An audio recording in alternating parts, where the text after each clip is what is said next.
최정혜는 남편의 서랍에서 세 장의 유언장을 발견했습니다.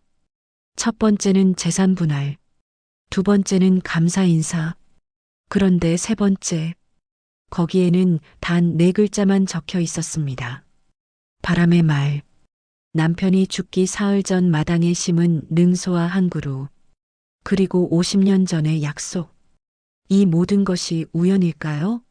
아니면 남편이 아내에게 남긴 마지막 수수께끼일까요?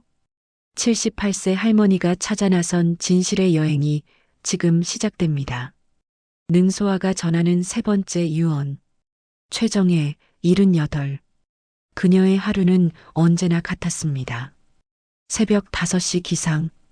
향림제 마당을 쓸고 남편의 제사상을 차리고 빈 방들을 돌아다니며 먼지를 털어냅니다. 향림제. 안동에 자리한 이 고택은 민영이 평생 자랑으로 여겼던 곳이었습니다. 하지만 이제 정혜에게는 차가운 감옥일 뿐이었습니다. 정혜는 혼자 중얼거립니다. 그랬지. 그래야만 하는 줄 알았어. 남편 민영이 세상을 떠난 지 석 달. 정혜는 여전히 그의 그림자 속에 살고 있었습니다. 평생을 바친 헌신은 이제 텅 빈 회한으로 변해 있었습니다.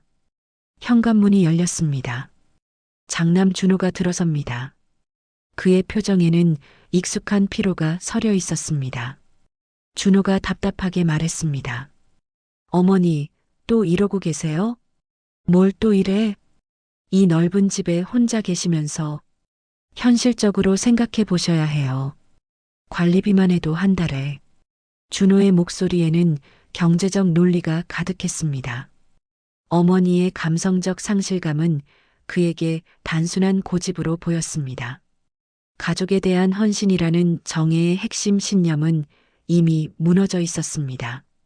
정혜가 조용히 말했습니다. 내 아버지가 그렇게 아끼던 곳인데. 준호는 더욱 단호하게 답했습니다. 아버지는 이미 안 계세요.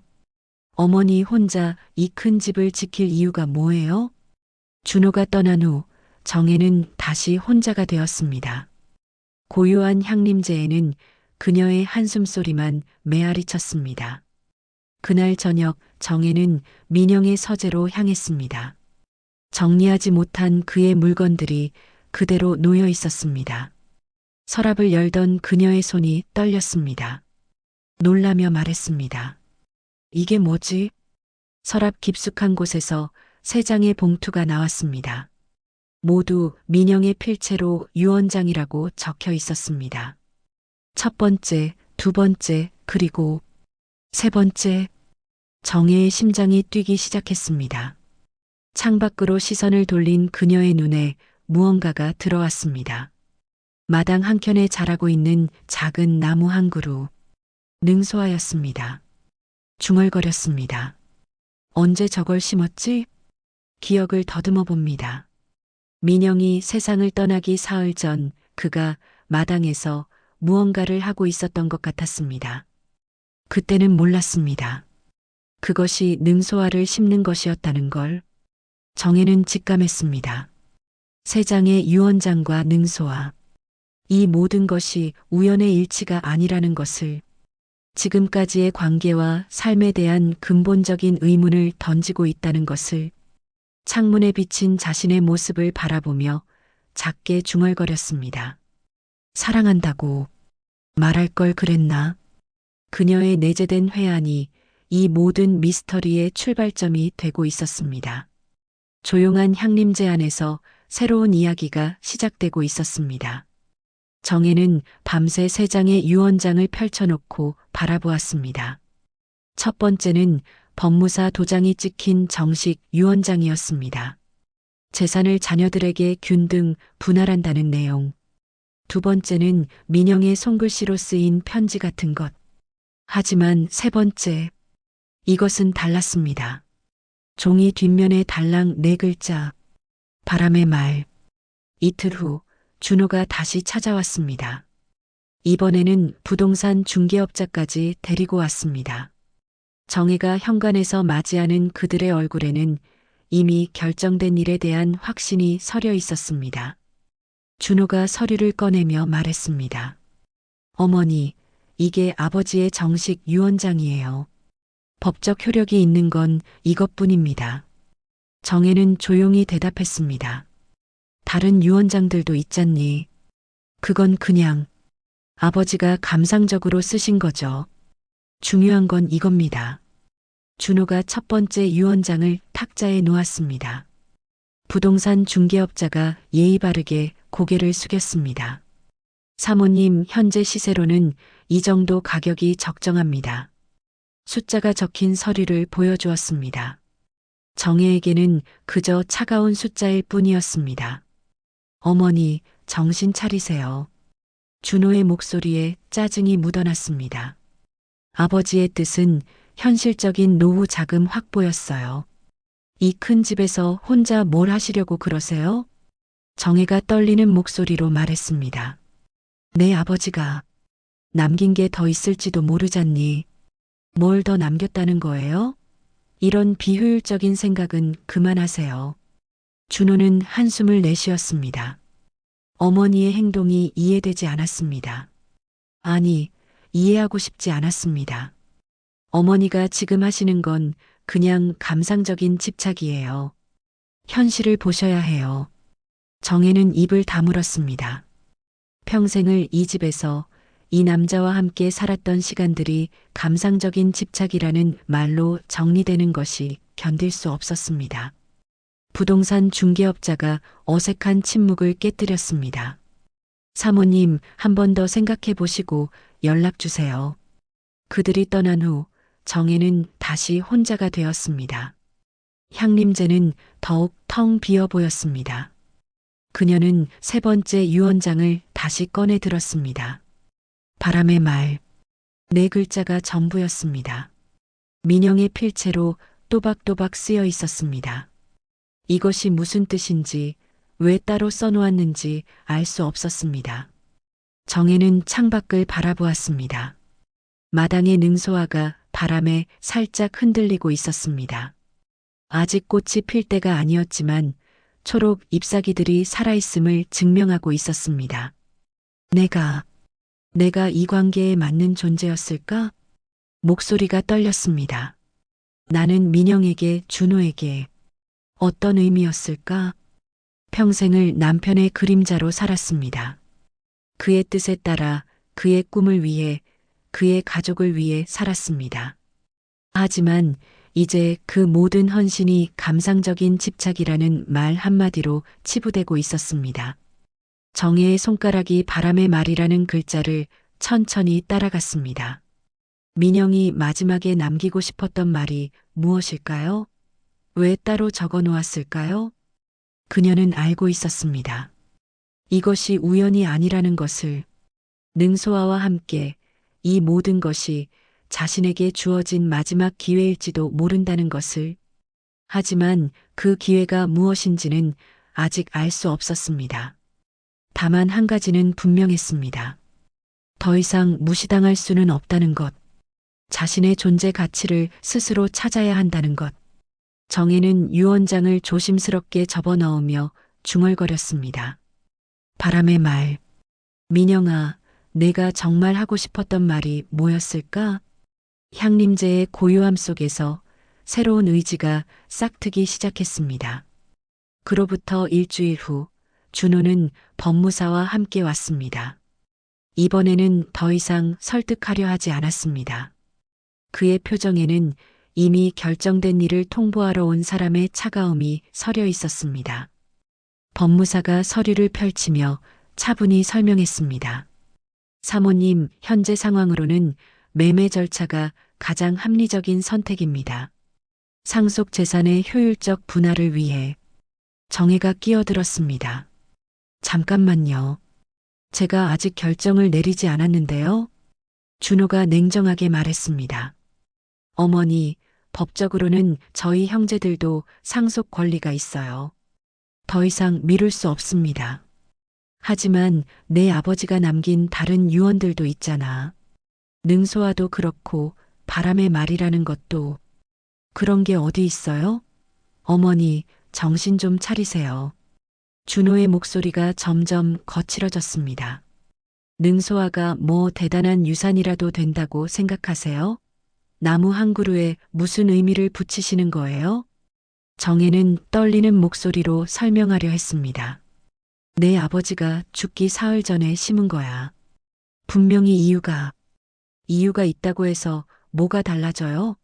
어머니, 이런 식으로 나오시면. 법무사가 어색하게 개입했습니다. 혹시 가족 간의 충분한 대화를. 준호가 단호하게 손을 저었습니다. 아닙니다. 어머니께서 요즘 이상하세요. 없는 의미를 만들어내시고 현실적인 판단을 못하시고 그리고 결정적인 한마디를 던졌습니다.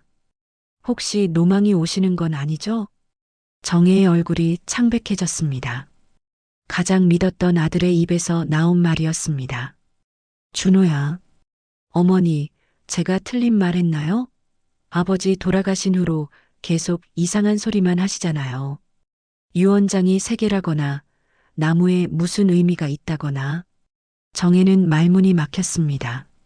그녀의 모든 감정과 기억, 그리고 남편에 대한 사랑까지도 모두 이상한 소리가 되어버렸습니다. 법무사가 조심스럽게 말했습니다. 사모님, 혹시 전문의와 상담을. 아니에요. 정혜가 처음으로 목소리를 높였습니다. 나는 멀쩡해요. 내가 왜 이상하다는 거예요? 남편이 남긴 것들을 찾으려는 게 그렇게 이상한 일인가요? 준호가 한숨을 깊게 내쉬었습니다. 어머니, 이런 식으로 나오시면 저희도 어쩔 수 없어요. 법적 절차를 밟을 수밖에. 법적 절차? 무슨 법적 절차? 성년후견인 신청도 고려해야죠. 어머니 혼자서는 합리적 판단이 어려우실 것 같으니까요. 정혜는 숨이 막혔습니다. 성년후견인. 그것은 자신의 모든 권리를 포기하라는 뜻이었습니다. 준호야, 내가 정말 그러는 거니? 어머니가 정신을 차리시면 그럴 필요 없죠. 현실을 받아들이시고 우리 말을 들으세요. 그들이 떠난 후 정혜는 완전히 혼자가 되었습니다. 향림제의 모든 방이 그녀를 외면하는 것 같았습니다. 평생을 바친 이 집이 사랑했던 아들이 모두 그녀를 부정하고 있었습니다. 정혜는 마당으로 나갔습니다. 능소아 앞에 무릎을 꿇고 앉았습니다. 아직 작은 나무였지만 초록 잎사귀들이 바람에 살랑거리고 있었습니다. 민영아, 눈물이 흘러내렸습니다. 내가 정말 이상한 거야? 내가 남긴 마지막 말을 찾으려는 게 그렇게 잘못된 일인가? 능소아의 잎사귀를 조심스럽게 쓰다듬었습니다.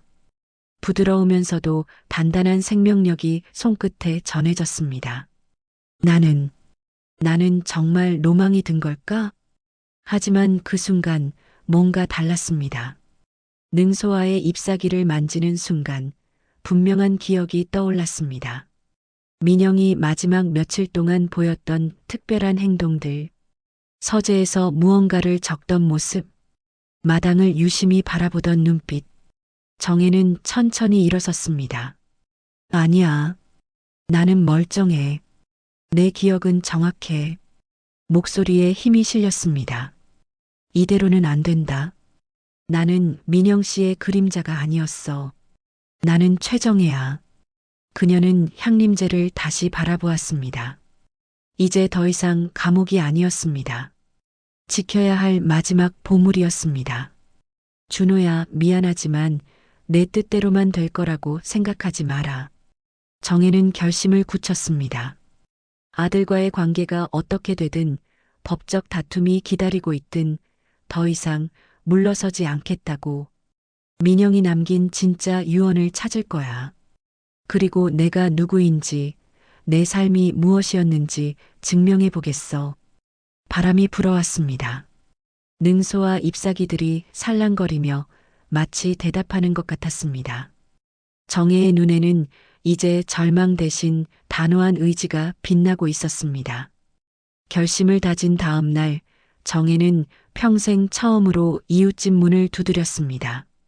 향림제 옆에 자리한 작은 한옥에는 혼자 사는 할머니가 있다는 것을 알고 있었지만 민영이 살아있을 때는 굳이 인사를 나누지 않았던 사이였습니다. 문이 열렸습니다. 정혜보다 몇 살 더 많아 보이는 할머니가 고개를 내밀었습니다. 어머, 향림제 사모님이시네요. 할머니의 얼굴에 환한 미소가 번졌습니다. 조심스럽게 말했습니다. 안녕하세요. 저, 혹시 시간이 되시면 잠깐 여쭤볼 게 있어서요. 그럼요, 그럼요. 들어오세요. 할머니는 정혜를 따뜻하게 맞아주었습니다. 작은 마루에 앉자 할머니가 차를 끓여왔습니다. 사실은 저희 남편이 세상 떠나기 전에 마당에 나무를 심었거든요. 능소아인데. 아, 그 나무 말씀이세요? 할머니의 눈이 반짝였습니다. 민영 어르신이 그 나무를 심으실 때 제가 담 너머로 봤어요. 얼마나 정성스럽게 심으시던지. 정혜가 놀라며 몸을 앞으로 기울였습니다. 혹시 그때 뭔가 특별한 일이 있었나요? 할머니가 찻잔을 천천히 내려놓으며 말했습니다. 사모님, 그게 말이에요. 민영 어르신이 그 능소화를 심으시면서 뭔가 중얼거리시더라고요. 중얼거린다고요? 네. 50년 만이야, 50년 만에 다시 심는구나 하시면서요. 정혜의 심장이 뛰기 시작했습니다. 50년 전이라면 그때는 자신들이 각 결혼했을 시절입니다. 할머니가 계속 말했습니다. 그리고 이상한 게 어르신이 그 나무 주변을 한참 돌아다니시면서 뭔가를 찾으시는 것 같더라고요. 담벼락 쪽을 유심히 보시던데. 담벼락요? 네. 저도 궁금해서 나중에 한번 봤는데 거기 오래된 글씨가 새겨져 있더라고요. 워낙 낡아서 잘 안 보이지만요. 정혜는 급히 일어섰습니다. 지금 당장 보러 가도 될까요? 물론이죠. 저도 함께 갈게요. 두 할머니는 향림제 마당으로 향했습니다. 이웃 할머니가 담벼락 한쪽을 가리켰습니다. 여기에요. 이 부분을 자세히 보시면 정혜가 눈을 가늘게 뜨고 담벼락을 살펴보았습니다. 세월에 바랜 붓글씨가 희미하게 보였습니다. 이게 뭔가 적혀 있긴 한데 이웃 할머니가 안경을 꺼내 쓰고 자세히 들여다보았습니다. 어머, 이거 시 같은데요. 바람이 전하는 뭔가 더 있는 것 같은데 너무 흐려져서 정혜는 숨을 멈췄습니다. 바람, 그리고 유언장에 적힌 바람의 말. 바람의 말. 혹시 바람의 말이라는 단어가 보이시나요? 이웃 할머니가 더 자세히 살펴보더니 놀라며 말했습니다. 맞아요. 여기 바람의 말을 듣는 이런 글씨가 있어요. 이게 시 제목인 것 같은데. 정혜의 손이 떨렸습니다. 민영이 남긴 세 번째 유언장의 바람의 말이 바로 이것이었습니다. 혹시 이 시를 아시나요? 잠깐만요. 이거 마종기 시인의 시 같은데요. 제가 젊을 때 좋아했던 시인이라 바람의 말을 듣는으로 시작하는 시가 있었어요. 이웃 할머니가 기억을 더듬으며 말했습니다. 확실하지는 않지만 사랑에 대한 시였던 것 같아요. 늦깨달음이나 후회 같은 내용이었던 걸로 기억해요. 정혜는 가슴이 뛰는 것을 느꼈습니다. 민영이 마지막에 남기고 싶었던 말, 50년 전에 심었던 능소와 그리고 담벼락에 새긴 시, 모든 것이 연결되고 있었습니다. 조심스럽게 물었습니다. 혹시 50년 전에 민영이가 능소화를 심었다고 하셨는데 그때 무슨 일이 있었는지 기억하시나요? 이웃 할머니가 잠시 생각하더니 말했습니다. 그때는 제가 여기 이사 온 지 얼마 안 됐을 때였는데 향림제에서 무슨 일이 있었나 봐요. 사모님이 며칠 동안 울음소리가 들리더라고요. 정혜는 그때의 기억이 아련하게 떠올랐습니다. 결혼 초기 시어머니와의 갈등으로 힘들어했던 시절. 그때 민영이 위로해 주려고 능소화를 심어준 것이었을까요? 그리고 민영 어르신이 그 후로 자주 마당에 나와서 그 자리를 바라보시더라고요. 마치 뭔가 아쉬워하시는 것 같았어요. 이웃 할머니의 말에 정혜의 마음이 따뜻해졌습니다. 남편이 자신을 위해 품었던 마음들, 말로 표현하지 못했던 사랑들이 이제야 보이기 시작했습니다. 정말 고맙습니다. 덕분에 중요한 걸 알게 됐어요. 천만에요. 사모님이 요즘 고생이 많으시더라고요. 아드님이 자주 오시던데 혹시 무슨 어려운 일이라도 있으시면 언제든 말씀하세요. 이웃 할머니의 따뜻한 말에 정혜는 오랜만에 위로받는 기분이었습니다. 혼자가 아니라는 느낌, 누군가 자신을 이해해주고 있다는 안도감. 정혜는 능소화 앞에 서서 담벼락을 다시 바라보았습니다. 바람의 말, 마종기의 시, 50년 전의 사랑. 이제 첫 번째 단서를 찾았습니다. 이것은 단순한 고집이 아니었습니다. 민영이 남긴 진짜 유언을 찾아가는 따뜻한 여행이었습니다. 그로부터 사흘 후 준호가 다시 향림제를 찾았습니다. 이번에는 혼자였습니다. 그의 얼굴에는 분노와 당혹감이 뒤섞여 있었습니다. 현관문을 거칠게 열며 소리쳤습니다. 어머니, 뭔 짓을 하신 거예요? 정혜가 차분히 나왔습니다. 무슨 일이니? 무슨 일이냐고요? 법무사한테서 연락 왔어요. 어머니가 고택 보존을 위한 문화재 신청을 넣으셨다면서요? 이게 뭡니까? 준호가 서류를 흔들어 댔습니다. 정혜는 침착하게 대답했습니다. 내가 할 수 있는 일을 한 것뿐이야. 할 수 있는 일이요? 어머니, 정신이 있으세요? 문화재 신청이 얼마나 복잡한 절차인지 알기나 하세요?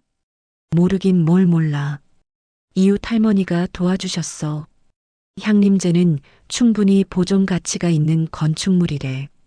준호가 어이없어하며 말했습니다. 이웃 할머니요? 어머니, 남의 말에 휘둘리시는 거예요. 이런 식으로 나오시면 저희도 뭐, 또 성년후견인 얘기할 거야?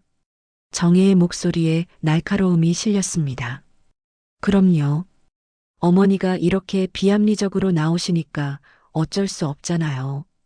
비합리적? 정혜가 준호를 똑바로 바라보았습니다. 준호야, 내가 말하는 합리가 뭐니? 엄마를 노인정에 보내고 집을 팔아서 돈으로 나눠 갖는 게 합리야? 당연하죠. 경제적으로 봤을 때, 경제적으로?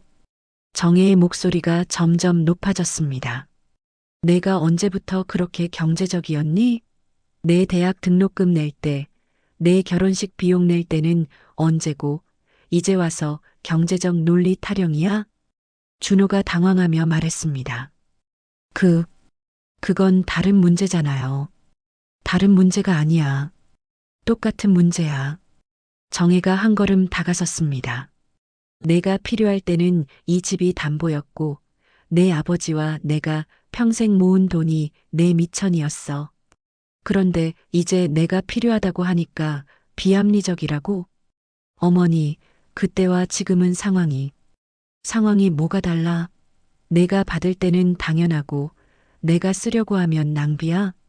준호가 목소리를 높였습니다. 지금 제가 어머니를 위해서 하는 말인데요. 나를 위해서? 정혜가 냉소적으로 웃었습니다. 준호야, 내가 나를 위해서 한 게 뭐가 있니? 내 아버지 장례식 때도 비용 계산부터 하더니 제사 음식도 너무 많이 준비한다고 잔소리하고.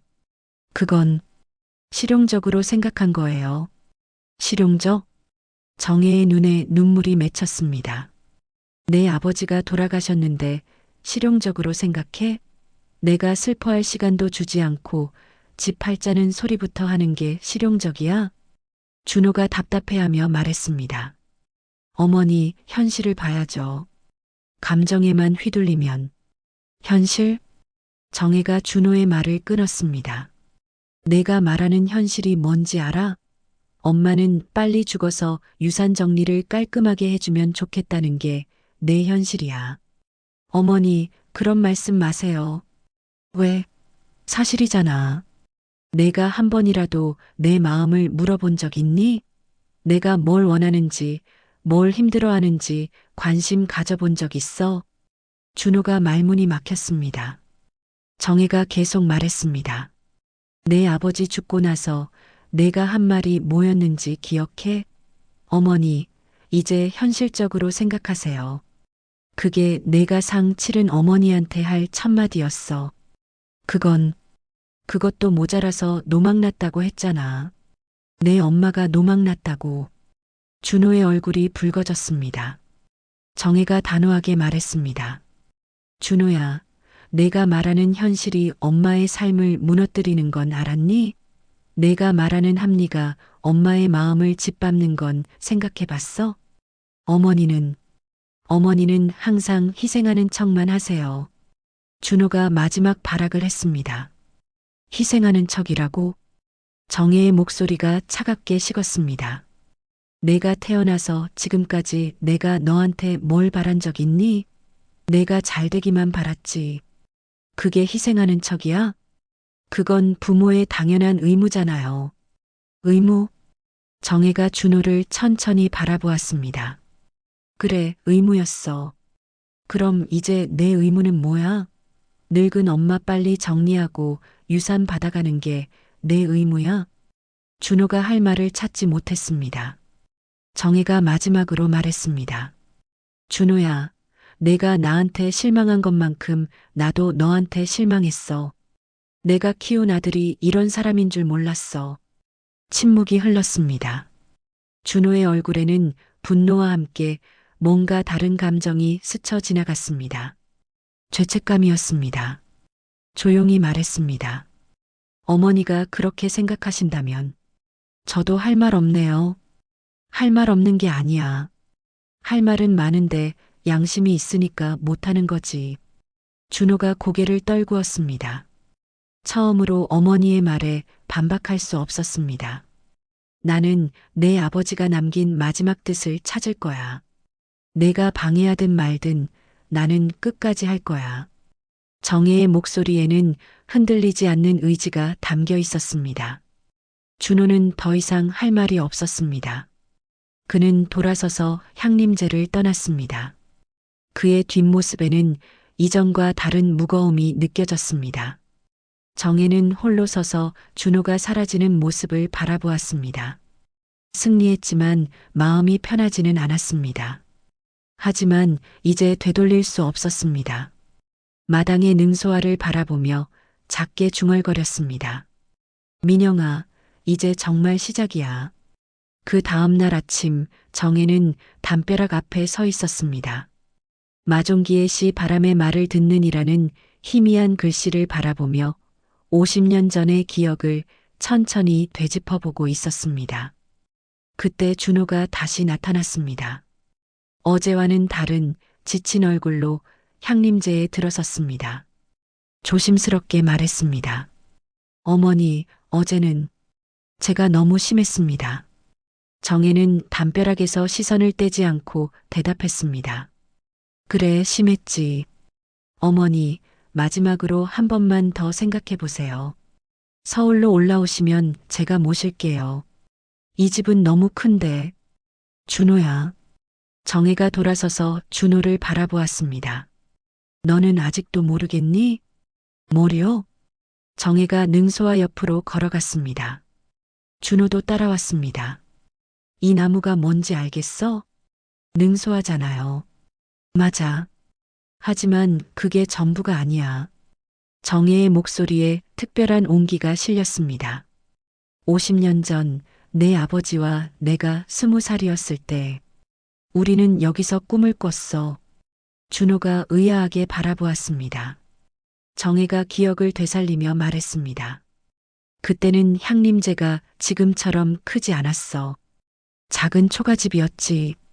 내 아버지는 이곳을 멋진 한옥으로 만들겠다고 했고 나는 마당에 예쁜 꽃을 가득 심겠다고 했지.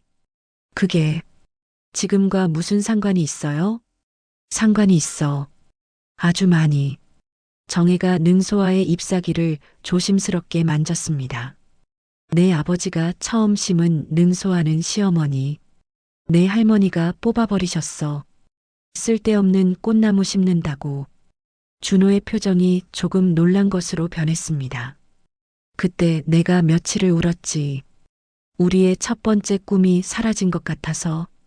정혜의 눈에 그때의 슬픔이 어렸습니다. 하지만 내 아버지는 포기하지 않았어. 언젠가 다시 심을 거야. 우리가 주인이 되면. 그렇게 약속했지. 그런 일이 있었군요. 정혜가 담벼락을 가리켰습니다. 저 시도 그때 내 아버지가 새긴 거야. 마종기의 바람의 말을 듣는, 사랑하는 사람에게 전하지 못한 마음에 대한 시였어. 정말요? 그래. 내 아버지는 말주변이 없었거든. 사랑한다는 말도 잘 못했어. 그래서 시로 마음을 전하려 했나 봐. 정혜가 준호를 바라보았습니다. 준호야, 내 아버지가 죽기 사흘 전에 능소화를 심으면서 뭐라고 했는지 알아? 뭐라고 하셨는데요? 정혜야, 미안하다. 사랑한다고 말할 걸 그랬다. 그렇게 말하셨어. 준호의 눈이 커졌습니다. 정혜가 환한 미소를 지으며 말했습니다. 민영 씨의 유언은 이 집이 아니라 이 능소화였단다. 우리가 함께 꿈꾸었던 시간들, 말로 표현하지 못했던 사랑들이 담긴 이 작은 나무 말이야. 어머니, 이제 알겠니? 왜 내가 이 집을 지키려고 하는지. 정혜의 목소리가 떨렸습니다. 이건 단순히 집이 아니야. 우리의 꿈이고 사랑이고 그리고 내 아버지가 마지막에 남긴 진짜 유산이야. 준호는 할 말을 잃었습니다. 어머니의 말을 듣고 나니 모든 것이 달라 보였습니다. 정혜가 향림제를 둘러보았습니다. 이제 더 이상 차가운 감옥이 아니었습니다. 사랑과 꿈이 살아 숨쉬는 공간이었습니다. 준호야, 나는 이제 홀가분해. 내 아버지의 마지막 말을 찾았으니까. 정혜의 얼굴이 환하게 밝아졌습니다. 그리고 알았어. 나는 민영 씨의 그림자가 아니라 민영 씨와 함께 꿈을 꾼 동반자였다는 걸. 준호가 조용히 물었습니다. 어머니, 정말 서울로 안 올라오실 거예요? 안 가. 여기가 내 자리야.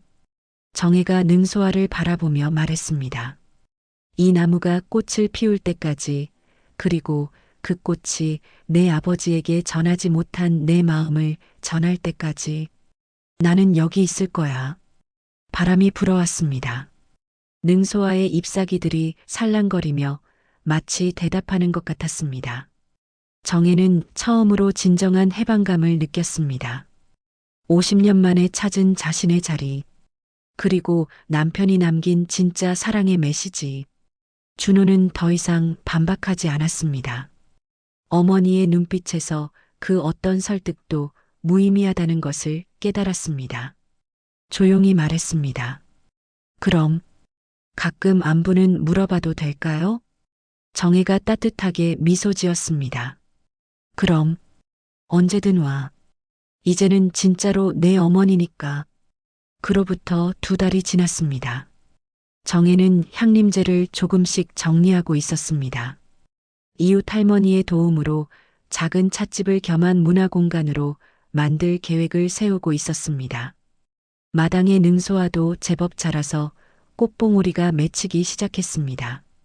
어느 초여름 오후 준호가 예고 없이 찾아왔습니다. 그런데 그의 모습이 예전과 달랐습니다. 말쑥했던 정장 대신 낡은 캐주얼 옷을 입고 있었고 얼굴에는 깊은 피로가 서려 있었습니다. 정혜가 차를 내오며 물었습니다. 무슨 일이니? 얼굴이 안 좋아 보이는데. 준호가 한참 망설이다가 입을 열었습니다. 어머니, 제가 사업을 망쳤어요. 사업을? 회사 그만두고 시작한 사업이요. 투자금도 다 날리고 지금 빚만 남았어요. 정혜는 놀랐지만 침착하게 반응했습니다. 그래서 지금 어떻게 하고 있니?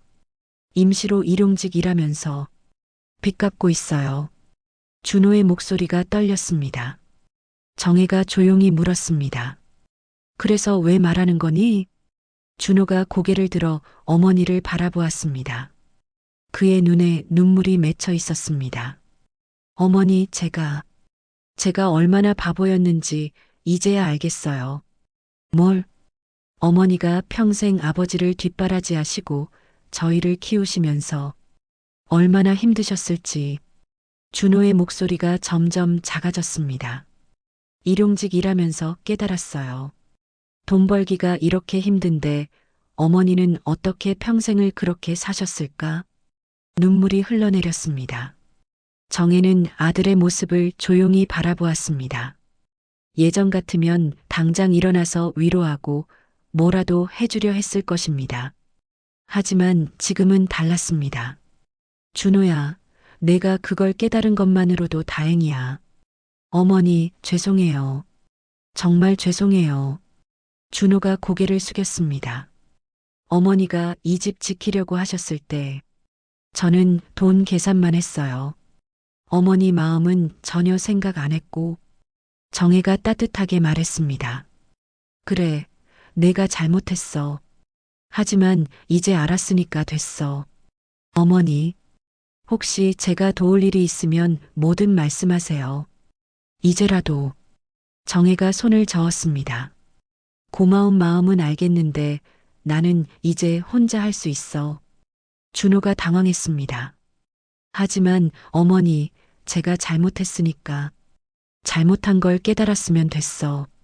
그걸로 충분해. 정혜의 목소리에 단호함이 실렸습니다. 준호야, 나는 이제 내 희생을 받고 살지 않을 거야.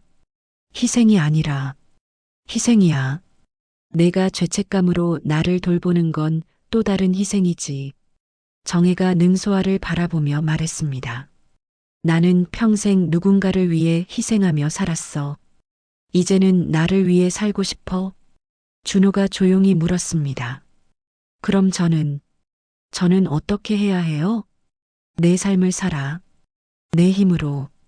정혜가 준호를 바라보며 말했습니다. 내 아버지의 유언은 내가 내 삶을 사는 거야. 내 그늘에서 벗어나서 말이지. 준호가 이해하지 못하겠다는 표정을 지었습니다. 정혜가 설명했습니다. 민영이도 그랬을 거야. 자식들이 부모에게 기대지 말고 각자의 길을 찾기를 바랐을 거야. 하지만 어머니, 혼자 계시기 힘드시잖아요. 힘들지 않아. 오히려 홀가분해. 정혜의 얼굴에 평화로운 미소가 번졌습니다. 그리고 말이야. 정혜가 잠시 망설이더니 말을 멈췄습니다. 뭐요? 아니야. 별거 아니야. 정혜가 주제를 돌렸습니다. 마치 무언가 중요한 얘기를 숨기는 것 같았습니다. 준호는 어머니의 태도에서 뭔가 달라진 것을 느꼈습니다. 예전처럼 자신의 걱정을 해주지도 않고 오히려 거리를 두는 것 같았습니다. 어머니, 정말 괜찮으세요? 괜찮다니까.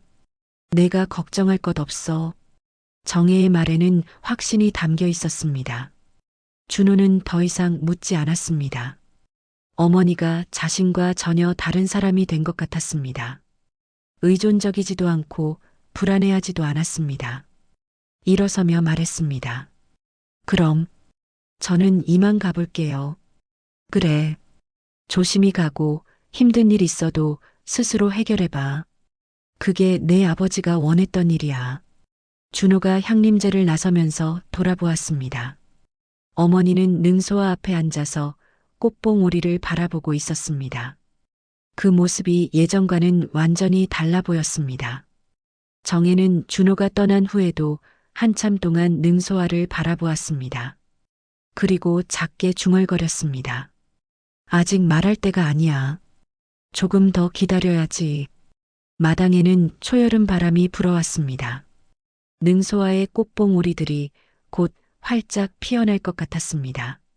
그로부터 한 달 후 향림제는 완전히 달라져 있었습니다. 작은 찻집 겸 문화공간으로 단장된 곳에는 이웃 할머니들과 젊은 방문객들이 어우러져 있었습니다. 그리고 마당 한가운데 능소화가 드디어 활짝 피어났습니다. 주황빛 꽃잎들이 바람에 살랑거리며 마치 50년을 기다린 인내의 결실처럼 아름다웠습니다. 정혜는 그 꽃 아래에서 방문객들에게 향림제의 역사를 들려주고 있었습니다. 이 능소화는 특별한 나무예요. 50년 전 꿈과 현재의 희망이 함께 자란 나무거든요. 방문객들은 정혜의 이야기에 귀를 기울였습니다.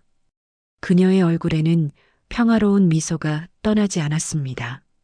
그때 준호가 향림제에 들어섰습니다. 이번에는 예전의 차림새를 되찾은 모습이었습니다. 얼굴에도 활력이 돌아와 있었습니다. 정혜가 반갑게 맞이했습니다. 어머, 준호야. 일이 잘 풀렸구나? 네. 새로 시작한 일이 자리를 잡았어요. 준호가 능소화를 바라보며 감탄했습니다. 와, 정말 예쁘게 폈네요. 그러게. 정말 오래 기다렸는데. 정혜가 꽃잎을 바라보며 말했습니다. 어머니, 제가 드릴 말씀이 있어서 왔어요. 준호가 조심스럽게 주머니에서 봉투 하나를 꺼냈습니다. 이게 뭐니? 아버지 서재를 정리할 때 제가 가져간 게 있어요. 정혜가 눈을 크게 뜨며 봉투를 받아들었습니다. 거기에는 4번째 유언장이라고 적혀 있었습니다. 4번째? 네. 제가 숨겼어요. 준호의 목소리가 떨렸습니다. 왜? 읽어보시면 알아요. 정혜는 봉투를 조심스럽게 열었습니다. 민영의 친필로 쓰인 편지가 나왔습니다. 정혜가 편지를 읽기 시작했습니다. 목소리가 점점 작아졌습니다. 정혜야, 이 편지를 읽고 있다면 아마 내가 향림제를 지키기 위해 싸웠을 것이다. 그것만으로도 고맙다. 나는 내가 평생 나와 아이들을 위해 희생한 것을 안다. 이제는 내 자신을 위해 살아라. 정혜의 눈에 눈물이 맺혔습니다. 준호에게는 이 말을 전해다오. 현실성도 중요하지만 그것만으로는 진정한 삶을 살 수 없다고. 정신적 가치, 사랑의 의미를 깨닫고 어머니를 존중하라고. 준호가 고개를 숙였습니다. 정혜가 계속 읽었습니다. 그리고 정혜야, 능소화가 꽃을 피우면 너도 새로운 꽃을 피워라. 50년 전 우리가 함께 꿈꾸었던 것처럼. 편지를 다 읽은 정혜는 한참 동안 말이 없었습니다. 조용히 물었습니다. 준호야, 왜 이걸 숨겼니? 처음엔 어머니가 더 고집 부리실까봐 무서웠어요. 그런데 시간이 지나면서 제가 아버지 말씀을 어긴 게 아닌가 싶어서. 준호가 눈물을 흘리며 말했습니다. 아버지는 제가 어머니를 존중하라고 하셨는데 저는 오히려. 그래, 내가 잘못했어. 정혜가 담담하게 말했습니다. 하지만 이제 알았으니 됐어. 정혜는 편지를 다시 접으며 말했습니다. 사실 나도 알고 있었어. 뭐요? 내 아버지의 진짜 뜻을. 모든 유언장과 능소화는 우리 모두를 위한 선물이었다는 걸. 정혜가 능소화를 바라보며 말했습니다. 너에게는 정신적 가치의 중요성을 깨닫게 하고 나에게는 새로운 삶의 용기를 주려는 거였어. 준호가 놀라며 물었습니다. 그럼 어머니는 처음부터? 처음부터는 아니야. 하지만 능소화가 자라면서 점점 알게 됐지.